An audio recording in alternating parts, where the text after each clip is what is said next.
The steam from the shower clouded the mirror as I stepped out, wrapping a towel around myself, my mind still reeling from the argument with my husband earlier that morning. Suddenly, the bathroom door creaked open, and there she was, Evelyn, my stepdaughter Autumn's best friend, frozen in the doorway with wide eyes that lingered just a second too long. In that instant, something shifted inside me, a forbidden spark I hadn't felt in years, and I knew our lives would never be the same. I slammed the door shut, my heart pounding like a drum in my chest. Evelyn, what the hell are you doing? I yelled through the wood, but my voice cracked, betraying the confusion swirling in my head. Why hadn't she knocked? And why, God, why did her gaze make my skin flush in a way that had nothing to do with the hot water? Evelyn stammered an apology from the other side, her voice muffled but sincere. I'm so sorry, Laura. Autumn said you were out running errands. I didn't think anyone was home. But even as she spoke, I couldn't shake the image of her standing there, her cheeks turning pink, her eyes darting away too late. I'd known Evelyn for years, ever since she and Autumn became inseparable in high school. She was the quiet one, the artist with a sketchbook always tucked under her arm, while Autumn was the outgoing cheerleader type. But lately, something had changed in how Evelyn looked at me. Lingering glances during family dinners, offers to help with chores that brought her closer than necessary. I dressed quickly, pulling on jeans and a sweater, trying to push the incident from my mind. Downstairs, Autumn was in the kitchen, laughing with Evelyn as if nothing had happened. My stepdaughter at 22 was a whirlwind of energy, her long hair tied back in a ponytail, her college books scattered across the table. Mom, you okay? You look flushed, she said, eyeing me curiously. I forced a smile. Just the shower steam, honey. But inside my thoughts raced. Was I imagining things? At 42, married for 10 years to Autumn's father, Mark, my life was supposed to be stable, suburban house in Seattle, a job as a high school counselor, family barbecues on weekends. Yet here I was, questioning a glance from a girl young enough to be my daughter. That evening, as Mark grilled burgers in the backyard, I watched Evelyn from the window. She was helping Autumn set the table, her movements graceful, her laughter light. But when our eyes met through the glass, she held my gaze and I felt that pull again. A magnetic force I couldn't name. What was wrong with me? I'd always prided myself on being the perfect stepmom, bridging the gap after Autumn's biological mother passed away when she was young. Mark and I had built this family from ashes, and now one misplaced step in the bathroom threatened to ignite something dangerous. Over dinner, the conversation flowed normally, Autumn talking about her psychology classes, Mark complaining about work at the tech firm. Evelyn chimed in occasionally, her voice soft, but I caught her stealing glances my way. Laura, you seem quiet tonight, she said at one point, her tone innocent but probing. I shrugged it off. Just tired. But in my mind, I replayed the shower scene endlessly. Had she meant to walk in? Was it an accident, or something more calculated? The thought made my stomach twist with guilt. I loved Mark, he was steady, reliable. But our marriage had grown routine, the passion faded into comfortable familiarity. And Evelyn. She represented everything wild and unspoken. Later that night, as I lay in bed beside Mark's snoring form, my thoughts wouldn't quiet. Why her? Why now? I'd never considered myself anything but straight, happily married. But the way Evelyn's presence lingered in the house, like a subtle perfume, stirred doubts I'd buried deep. What if this was just a midlife crisis? Or worse, what if it was real? The questions haunted me until dawn, each one pulling me deeper into a web of self-doubt and forbidden curiosity. The next morning, I decided to confront it head-on. Evelyn often came over early for study sessions with Autumn, so when she arrived, I cornered her in the hallway. About yesterday, I started, my voice low. She blushed immediately, shifting her weight. I really am sorry, Laura. It was stupid, I should have knocked. But her eyes told a different story, a flicker of something vulnerable. It's fine, I lied. Just be more careful. As she nodded and walked away, I felt a pang of regret. Why hadn't I pushed harder? Demanded the truth? Because deep down, I feared what that truth might reveal about myself. Days passed in a blur of normalcy laced with tension. At work, counseling teenagers through their dramas, I found myself projecting my own turmoil onto them. One girl confessed confusion about her sexuality, and I listened with newfound empathy, my advice ringing hollow in my ears. It's okay to question, I told her. But be honest with yourself. Hypocrite, I thought. When had I last been honest? Then came the turning point. Autumn announced she was going on a weekend trip with friends, leaving Mark and me alone. But Evelyn texted me directly. Unusual, since she always went through Autumn. Can I come over? Need advice on a project. My fingers hesitated over the reply. Yes, I typed against my better judgment. When she arrived, the house felt emptier, the air charged. We sat in the living room, her sketchbook open on the coffee table. It's about identity, she explained, showing me drawings of fractured faces. How we hide parts of ourselves. Her words hit like a punch. Why hide? I asked, my voice barely above a whisper. She looked up, eyes locking on mine. Because it scares people. Because it scares me. In that moment the dam broke. Evelyn, what happened in the bathroom? Was it really an accident? She bit her lip, then shook her head slowly. No. I wanted to see you. To be close. My world tilted. This girl, my stepdaughter's friend, was confessing something that could unravel everything. Panic surged through me. You can't say that. This is wrong. But even as I said it, my heart raced with a mix of fear and exhilaration.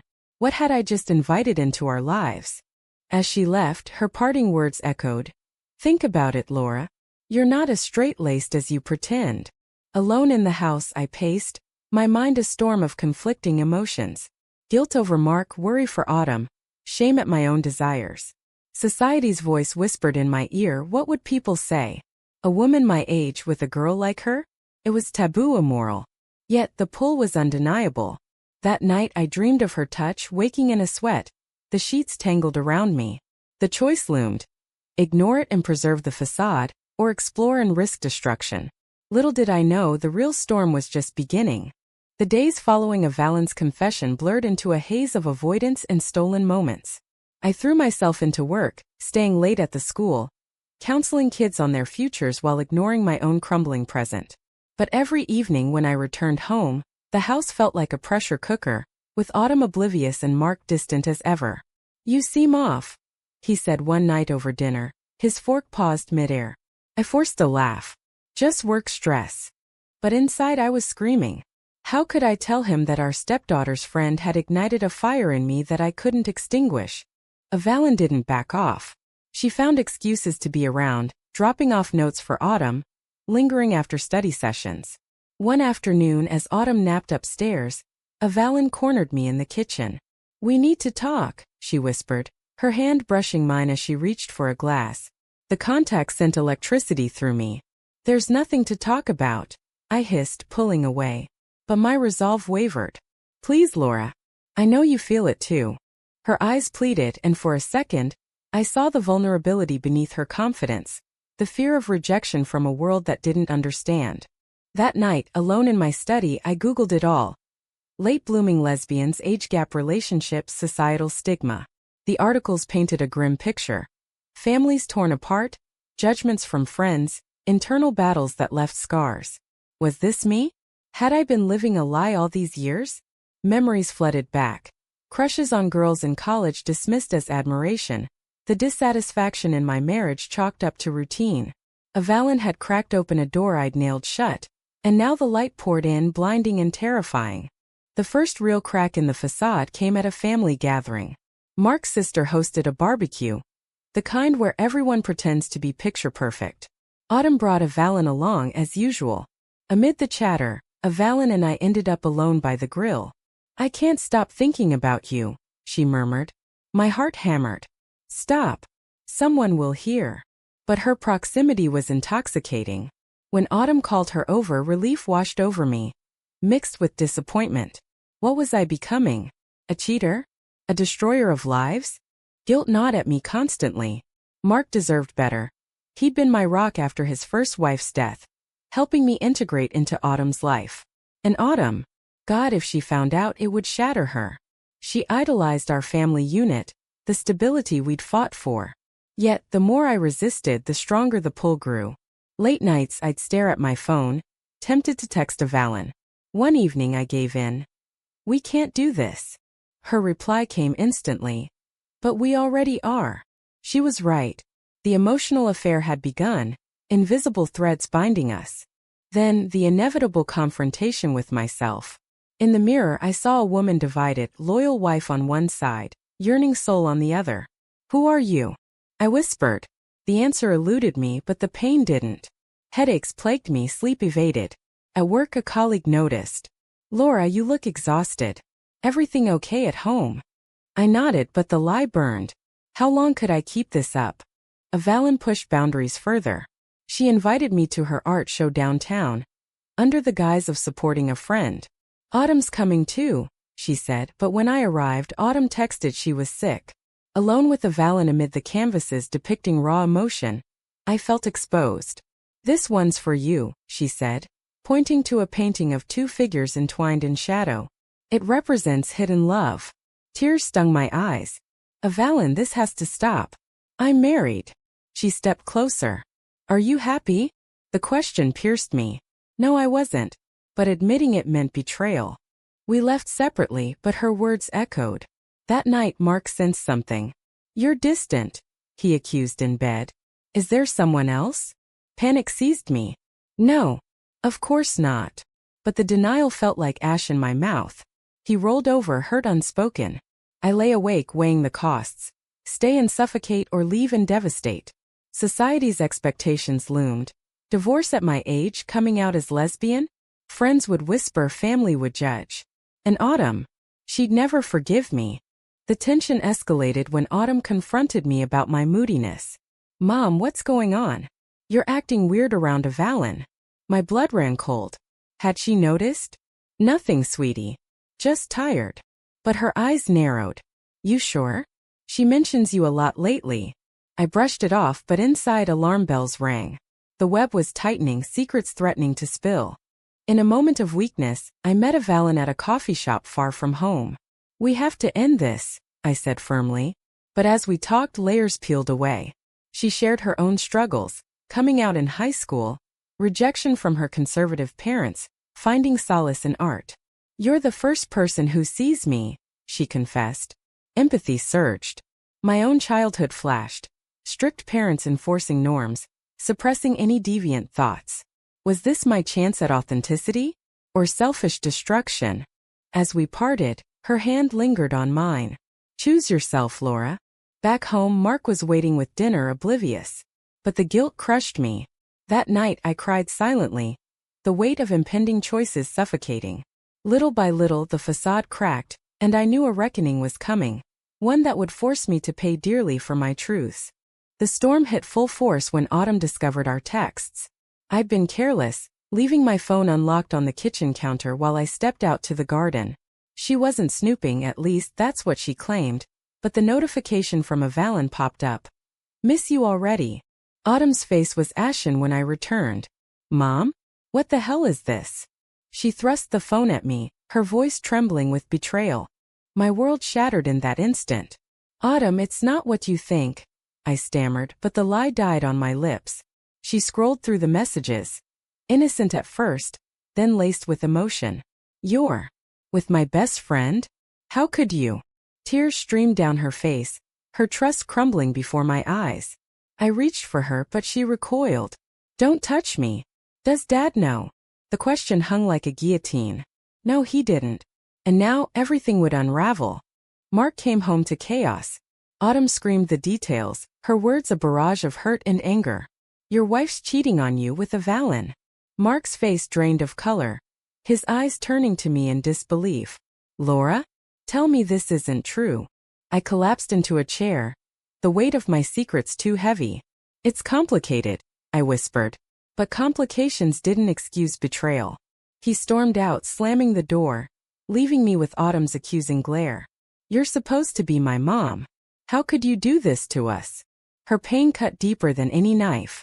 I'd raised her since she was 12, bandaged her knees, cheered at her games. Now I was the villain. Alone that night, as Mark slept on the couch and Autumn locked herself in her room, I confronted the mirror again. You did this, I accused my reflection. The woman staring back looked broken, eyes hollow from sleepless nights. Why hadn't I stopped it sooner? Fear of loneliness? Craving for passion? Avalon had awakened parts of me long dormant, but at what cost? Society's judgment loomed larger now, whispers at work, stares from neighbors. A stepmom seduced by her daughter's friend? It screamed scandal. Avalon called repeatedly, but I ignored her. When she showed up at the door the next day, Autumn answered, fury blazing. Get out. You ruin everything. Avalon's face crumpled. Autumn, please let me explain. But explanations fell flat. You're my best friend. And you go after my mom? That's sick. The word sick echoed a dagger to my heart. Was it sick? Age difference aside, the lesbian aspect amplified the taboo in our conservative suburb. Friends would side-eye, family would disown. I pulled Avalon aside later in the driveway. This has to end.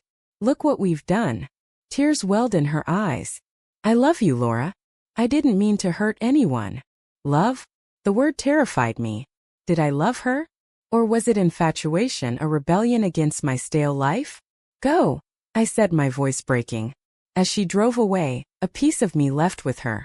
The family fallout deepened. Mark demanded counseling, his trust shattered. How long? He asked in our first session, the therapist watching impassively. It was emotional, not physical, I admitted. But emotions cut deeper. I feel like I don't know you, he said, pain etching his features. I didn't know myself anymore. The sessions unearthed buried resentments. His workaholism, my unspoken dissatisfactions. But the core issue was my identity. I'm attracted to women, I confessed one day. Mark's silence was deafening. Autumn refused to join, her anger a wall. Social repercussions hit hard. Word spread through Autumn's college circle, then to our neighbors. At the grocery store, old friends avoided eye contact. Slut, someone muttered in passing. The label stung, but worse was the internal battle. Was I immoral for following my heart? Or brave for seeking truth? Ethics clashed. Loyalty to family versus self-authenticity. Each choice carried a price. Stay and deny myself or leave and break hearts. Avalon reached out via email, pouring her soul. I never wanted to cause pain. But denying us feels wrong. Reading it, I wept. She represented freedom, but freedom demanded sacrifice. My parents, devout Christians, would disown me if they knew. Abomination. My mother's voice echoed from childhood sermons. Yet, suppressing it felt like dying inside. A pivotal moment came during a heated argument with Autumn. You chose her over us, she yelled. No, I countered. I chose to stop lying. For the first time, vulnerability cracked her armor. What about me? I lose my friend and my mom. Her words pierced. I'd prioritized my desires, blind to the collateral damage. I'm sorry, I said, hugging her despite resistance. Slowly she softened, but forgiveness was miles away. Mark filed for separation, the papers a cold reality. I can't compete with this, he said. Loneliness engulfed me. Was this the price of awakening? Friends divided, some supportive, others judgmental. Think of the example you're setting, one said. Example?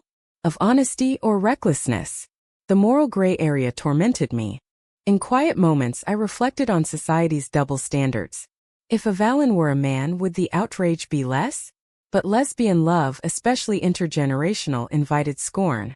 Yet, amid the wreckage, a spark of hope flickered. Maybe, just maybe, this pain would lead to growth. But as days turned to weeks, the costs mounted. Each decision a step toward an uncertain future. Separation brought a hollow freedom. The house echoing with absence after Mark moved out. Autumn stayed, but our interactions were terse, laced with unspoken resentment. I miss Dad, she said one evening, staring at her plate. Me too, I admitted. But missing him didn't erase the void Avalon had filled. I blocked her number, trying to sever ties, but memories haunted me. Her laugh, her touch in innocent moments. Was cutting her out the right choice? Or cowardice? Work became my refuge, but even there, rumors swirled. A parent complained about my lifestyle, questioning my fitness to counsel teens. The principal called me in. Laura, we support you, but be discreet. Discreet? As if my identity was a dirty secret. Anger boiled. I've done nothing wrong, I argued. But inside doubt crept. Had I? betraying vows, hurting my family. Morality wasn't black and white. Avalon ambushed me at a park one day, her eyes red-rimmed. "We need to talk." I shook my head. "No. It's over." But she persisted. "Autumn hates me, my parents disowned me when I came out fully." "All for what?" "Hiding." Her pain mirrored mine. "I can't," I said. Yet as she walked away, regret gnawed. Society demanded conformity, but at what personal cost? Autumn's rebellion escalated. She started skipping classes, hanging with a rough crowd. "This is your fault," she accused. Guilt crushed me. I traded her stability for my self-discovery. In therapy alone now, I unpacked it all: the internalized homophobia, the fear of judgment. "You're allowed happiness," the therapist said. But happiness felt selfish when it wrecked others. A family intervention blindsided me. Mark, Autumn, even his sister gathered. "We want you back," Mark said. "Before this phase, the word ignited fury. "This is who I am," I shouted. Autumn cried. "Then why choose now? Why her?" The room fell silent. Because Avalon saw me truly, but admitting it meant more pain. I unblocked Avalon that night, our call tearful. "I miss you," she said. "But I understand if it's too much." Too much? Everything was. Yet her voice soothed the ache. We met secretly, coffee turning to walks, words flowing like therapy. "Society will judge," I worried. "Let them," she replied. Her defiance inspired, but reality bit hard. The climax came at Autumn's birthday party. I'd invited Avalon impulsively, hoping for reconciliation. Tension simmered as guests arrived. When Avalon entered, Autumn exploded. "You invited her? After everything?" Guests stared, whispers rising. "She's part of this," I said calmly. "No. She's the reason Dad left." Autumn stormed out, Mark following. Alone amid the awkward silence, I questioned every choice. Was love worth this destruction? Avalon stayed, holding my hand. "We'll get through." But doubt lingered. Later, Autumn returned, eyes swollen. "I don't understand, but I don't want to lose you too." A fragile truce formed, but scars remained. Mark, however, drew the line. "If she's in your life, I'm out." The ultimatum forced a choice. Family or self? In the ensuing weeks, I navigated the fallout. Friends drifted, but new ones emerged from LGBTQ support groups. Stories of similar struggles offering solace. "You paid a high price," one woman said. "But freedom's worth it." Was it? Sleepless nights debated. Moral dilemmas swirled. Duty to others versus personal truth. Each decision etched deeper wounds. Avalon and I grew closer, our bond tested by external pressures. Her art flourished, channeling pain into beauty. "This is us," she said of a new piece, two figures emerging from shadows. Hope flickered, but reality intruded. A custody-like battle over Autumn's affections strained us all. "Choose," she demanded one day. "Her or me?" Heartbroken, I refused. "I love you both." But love didn't mend everything. As months passed, healing began tentatively. Mark dated others, Autumn focused on studies. I embraced my identity, volunteering at pride events, facing stares with chin high. But the costs lingered. Lost relationships, shattered trust. Was the awakening worth the wreckage? The question haunted, each answer a double-edged sword. In quiet reflection, I pondered the ethics. Right for me, wrong for them? The gray area expanded, leaving me forever changed. Time wore on the edges of our fractured lives, turning sharp pain into a dull ache. Autumn graduated college, her cap and gown a symbol of resilience amid chaos. At the ceremony, Mark and I sat apart, Avalon by my side discreetly. "Proud of her," Avalon whispered. I nodded, tears blurring the view. Pride mixed with regret. Had my choices robbed her of a united family? She hugged us both afterward, her smile forced but genuine. "Thanks for coming." Progress but fragile. My relationship with Avalon deepened, moving from secrecy to quiet acceptance. We rented an apartment downtown, away from suburban judgments. "This is home," she said, unpacking boxes. But home felt bittersweet. Calls from old friends ceased, replaced by new allies in the community. At a support group, I shared my story. I lost everything to gain myself. Nods of understanding, but inside doubt persisted. Was self-gain justified when it inflicted wounds on innocence? Mark remarried eventually, his new wife a kind woman who embraced Autumn. "I'm happy for you," I told him at a neutral meeting. He smiled sadly. "I wish things were different." Me too sometimes. But regrets didn't change facts. Evelyn's family remained estranged, her pain a mirror to mine. "We chose love," she reminded me during low moments. "Love, yes, but at the expense of others' peace." Society's lens sharpened over time. A local news story on late coming out stories featured similar tales, sparking debates. Heroic or selfish? Commenters argued. Reading them, I wrestled internally. Heroic for authenticity? Selfish for disruption? The moral quandary never resolved, each day a balancing act. Autumn visited sporadically, our conversations tiptoeing around the past. "I'm seeing someone," she confided once. "A guy." Relief washed over me, not for the gender but for her happiness. "Good for you." But her eyes held questions. "Did you ever regret it?" Honesty compelled me. "Every day and never." She nodded, understanding dawning. Forgiveness crept in slowly like dawn after a long night. Evelyn's art career took off, her pieces exhibited in galleries. One show focused on identity fractures, drawing crowds. "Inspired by us," she said. Standing amid admirers, I felt exposed yet empowered. Whispers followed. "That's her partner." But I held my head high. The price paid manifested in lost connections, but gains emerged. Deeper self-knowledge, authentic bonds. Yet conflicts lingered. A family reunion invited only Mark's side, excluding me.